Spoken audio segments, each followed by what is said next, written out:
infiltré au plus haut niveau. Il ne doit pas accepter, il doit purger cette armée ici des infiltrés rwandophones.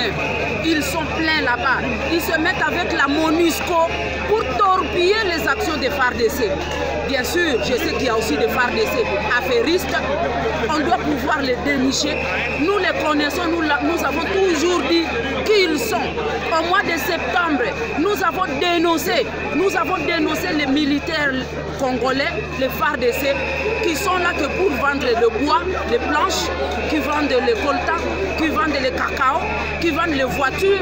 Nous avons donné les noms de ces gens-là, de ces officiers-là.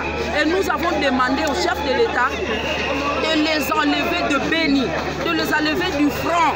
Comment est-ce que nos fronts sont toujours vendus aux ennemis? Vous êtes jeunes, je vous vois ici, vous êtes jeunes. Mais vous ne pouvez pas comprendre le nombre de jeunes militaires qui se battent pour la RDC, qui sont en train de tomber sur les fronts parce que trahis par les officiers militaires, trahis par ces officiers qui viennent seulement pour faire le business et ces officiers qui viennent pour balkaniser la RDC. Je vous assure, c'est malheureux ce que vous pouvez voir à l'est de la RDC. Je félicite cette jeunesse qui nous a accompagnés. Je félicite cette mobilisation. Et je dis à la population, à tous ceux qui sont là-bas, ne baissons pas le bras.